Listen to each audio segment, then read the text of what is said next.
මාන්‍ය පෙළ විභාගය. මේ ටික කාලය ඇතුළත මම කොහොමද උපරිම රිසල්ට් එකකට යන්නේ?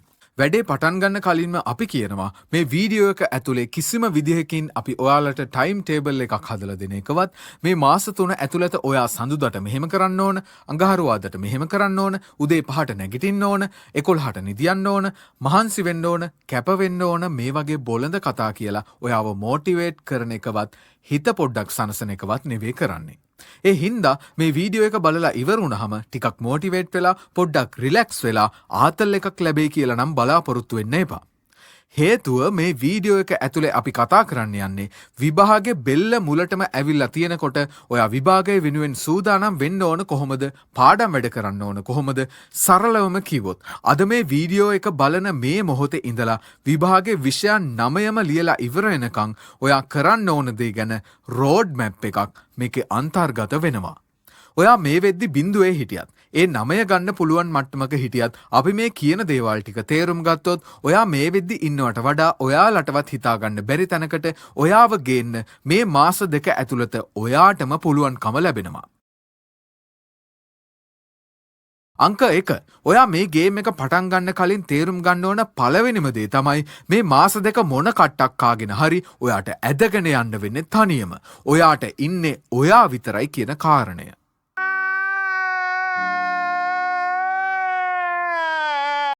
ඇයි එහෙම කියන්නේ? එක හේතුවක් තමයි ඔයා මේ වෙනකොට දන්නවා විභාගෙට ලියන්න කලින් මුලින්ම ඒ විෂයට අදාළ කලින් අවුරුදු වල පාස් පේපර්ස් අපි කරලා තියෙන්න ඕන කියලා. එතකොට ඒ පේපර් ටික අඩු කරන්න ඕනේ නම් අපේ ඔළුවේ ඒ විෂය සම්බන්ධව තියරි කොටස් ටික අඩුම 60ක් 70ක්වත් ඔළුවේ තියෙන්න ඕන කියලා දන්නවා. හැබැයි මතක තියාගන්න මේ දවස් 60 ඇතුලේ ටියුෂන් පන්තියෙන් හරි ඉස්කෝලෙන් හරි තියරි ටික කවර් කරලා දෙයි කියලා නම් බලාගෙන ඉන්න එපා. මොකද ඒක එහෙම වෙන්නේ නැහැ. ටියුෂන් ක්ලාස් ගත්තහම මේ අන්තිම දවස් 60 ඇතුලේ එක දේවල් කියලා කොහොම හරි ඔයාව පන්තිය ඇතුළට ගෙන්න ගන්න බලනවා මිසක් කොහොම හරි ඔයාට තියරි ටික කවර් කරලා දීලා ඔයාට බැරි පාඩම් ටික ගොඩ දාලා පුළුවන් ඉක්මනට ඔයාගේ වැඩ ටික ඉවර කරලා දෙන්න නෙවෙයි බලන්නේ. ඒක තමයි ඇත්ත. මුලින්ම ඒක තේරුම් ගන්න. මතක තියාගන්න ටියුෂන් ගුරුවරු බහුතරයකට ඕන ඔයාව විභාගෙට කලින් දවස වෙනකම්ම හරි මොනවම හරි කියලා පන්තියට ගෙන්න ගන්න එක.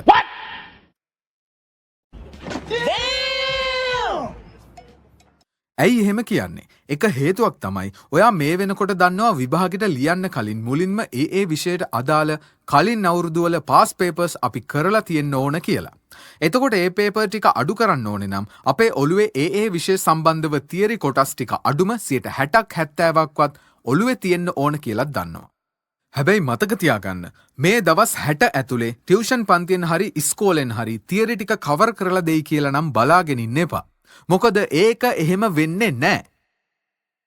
ටියුෂන් ක්ලාස් ගත්තහම මේ අන්තිම දවස් 60 ඇතුලේ එක දේවල් කියලා කොහොම හරි ඔයාව පන්තිය ඇතුළට ගෙන්න ගන්න බලනවා මිසක් කොහොම හරි ඔයාට තියරි ටික කවර් කරලා දීලා ඔයාට බැරි පාඩම් ටික ගොඩ දාලා පුළුවන් ඉක්මනට ඔයාගේ වැඩ ටික ඉවර කරලා දෙන්න නෙවෙයි බලන්නේ.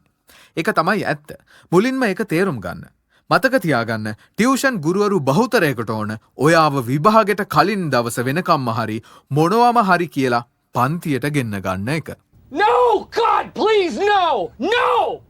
No! No!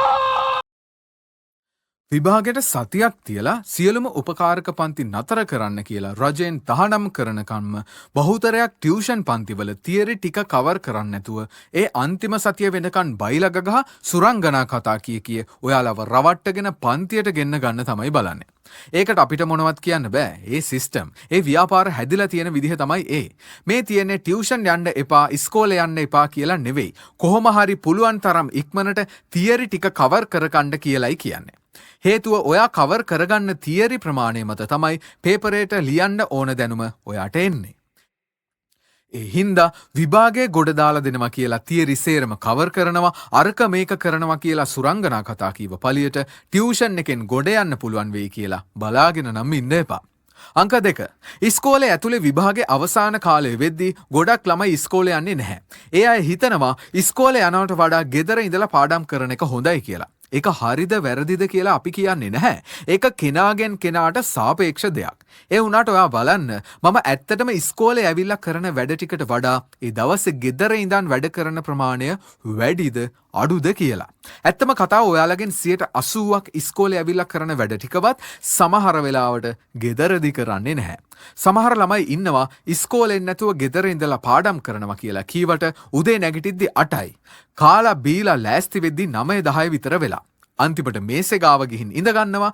ඉඳගත්තට මම මේ වෙලාවේ පාඩම් කරන්නේ මොනවද කියන එක සම්බන්ධව කිසිම අදහසක් නැහැ. සිංහල ටිකක් පාඩම් කරනවා කියලා පොත ගන්නවා. ටිකක් කියවිද්දි සිංහල වලට වඩා විද්‍යාව අමාරුයි කියලා හිතනවා. ආයි විද්‍යාව පොත ගන්නවා. තව ටිකකින් තව විෂයකට යනවා.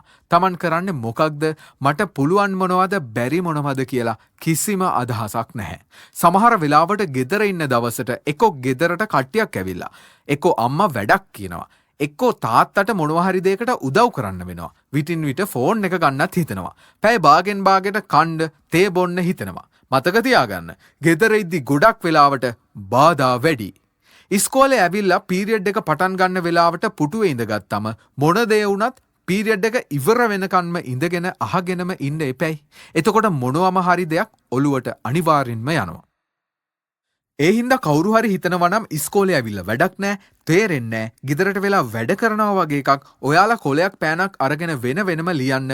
ඉස්කෝලේ ගිය දවසට මට මෙච්චර කොටසක් ඔලුවට දාගන්න පුළුවන්. ගෙදර ඉන්න දවසට මෙච්චර කොටසක් දාගන්න පුළුවන්. ඊට පස්සේ බලන්න ඇත්තටම වැඩිපුර දෙයක් ඔයා කරන්නේ ඉස්කෝලේ ඇතුලේ ඉඳලාද ගෙදර ඉඳලාද කියලා. මොකද මොන දේ කරන්නත් තව මාස 2යි ඔයාට තියෙන්නේ.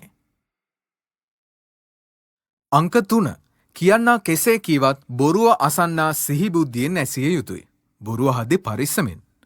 ඔයා මේ වීඩියෝ එක බලලා ඉවර වෙලා නිකමට යාළුවෝ දෙතුන් දෙනෙක්ගෙන් අහන්න දැන් කොච්චර පාඩම් කරලා ඉවරද? තව කොච්චර පාඩම් කරන්න තියෙනවද? විභාගේ ගොඩ යන්න පුළුවන් වෙයිද? ඊයේ පැය කීයක් පාඩම් කරාද? මේ වගේ සාමාන්‍යයෙන් අහන ප්‍රශ්න ටිකක් අහන්න. මචං මට නම් අවුලක්ම නැහැ. මම සේරම පාඩම් කරලා ඉවරයි. පේපරුත් දැන් භාගයට භාගයක් කරලා ඉවරයි.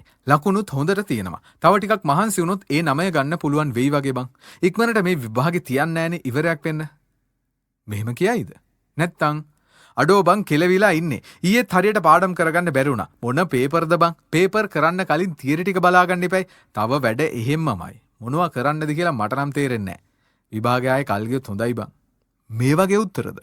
ඔයා ගිහින් පන්තියේ පළවෙනියගෙන් ඇහුවොත් පාඩම් කරලා ඉවරද කියලා ඌ කියන්නේත් කෙලවිලා බං ඉන්නේ කියලා.